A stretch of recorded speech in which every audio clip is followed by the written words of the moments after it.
Directora del Departamento de Derecho y Relaciones Internacionales del Tecnológico de Monterrey, Campus Ciudad de México. Ili, ¿cómo estás? Bienvenida. Bien, gracias, Lucero. Estamos platicando sobre las expectativas que se tienen en esta próxima ronda que ya inicia este viernes aquí en la Ciudad de México. Bueno, mira, las expectativas siempre son difíciles de prever porque sin duda toda negociación tiene el espíritu de obtener una ventaja. Sin embargo, pues lo que hemos visto en los dichos del mandatario estadounidense, pero también, por ejemplo, la no presencia de los líderes comerciales en esta ronda. Actualmente solamente van a estar encabezando los grupos de negociación los representantes de estas secretarías, pero no las cabezas.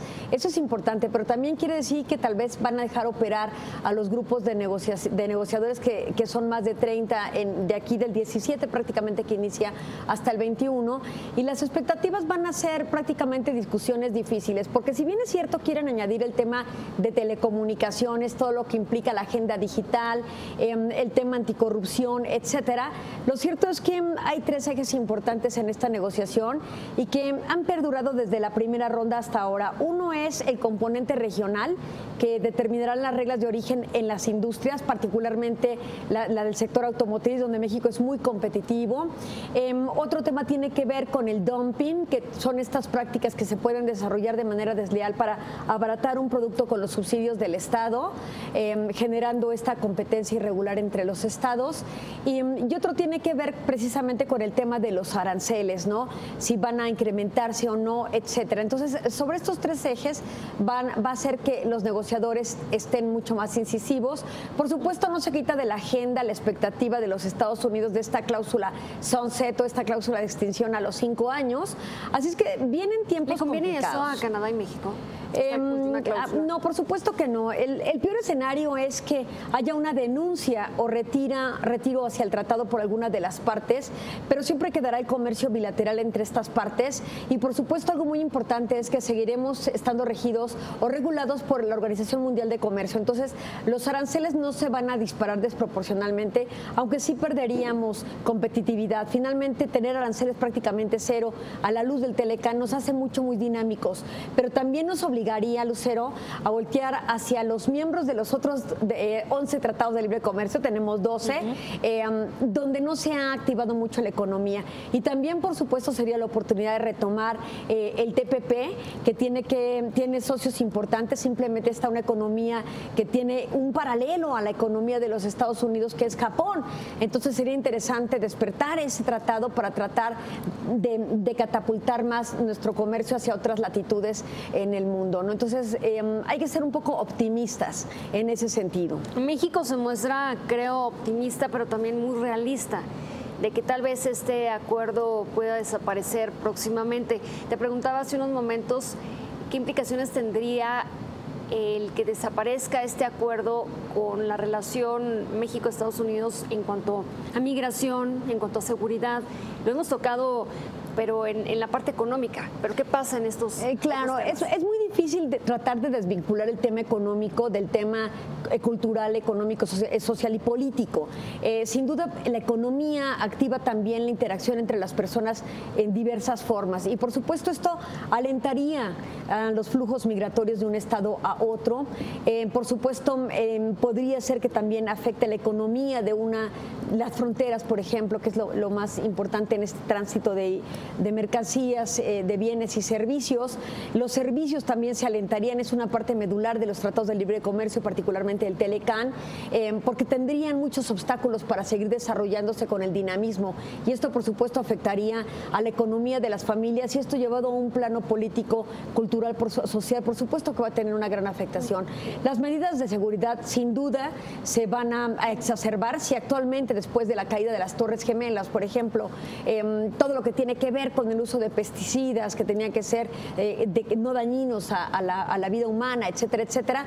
Este tipo de política se va a hacer mucho más dura y, por supuesto, también tiene una afectación al desarrollo de un lado y otro de la frontera. Entonces, sin duda va a haber un impacto a partir de la no negociación o la posible no negociación o renegociación del Tratado de Libre Comercio de América del Norte. El secretario de Economía, Ildefonso Guajardo, ha estado hablando durante los últimos días bastante del TPP.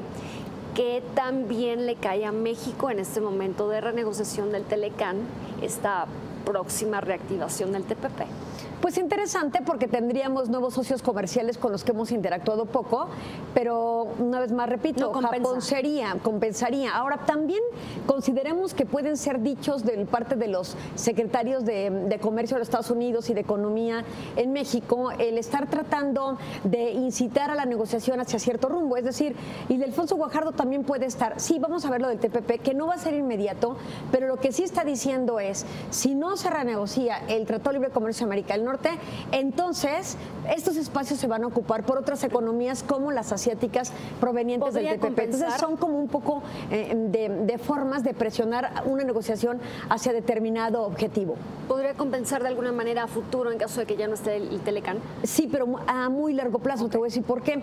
Nosotros no hemos optimizado los otros tratados de libre comercio por una situación muy simple que es más económico exportar a un país vecino que exportar vía marítima, que es de el transporte más barato, hacia Asia, por ejemplo. Esto, por supuesto, eleva los costos que se ponen en el valor de producción de la mercancía y que finalmente se paga por los consumidores. Entonces, eleva el costo y entonces impacta en el consumidor. Entonces tampoco es que los países asiáticos van a venir a suplir los vacíos que dejen los países vecinos del norte.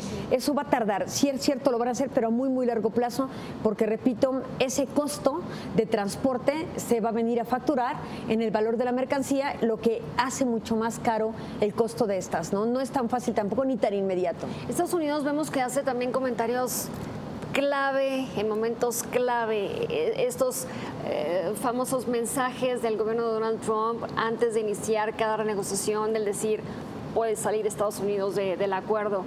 ¿Qué tanto le conviene a Estados Unidos que termine este acuerdo? Yo creo que no es conveniente para Estados Unidos. Si bien es cierto, se dice que México ha obtenido una plataforma importante en materia económica, lo cierto es que también visibilizó mucho el comercio de los Estados Unidos, todo el comercio de minoristas que se empezó a agrandar y generar medianas y empresas más grandes. Las grandes ya eran grandes jugadoras dentro de la economía mundial.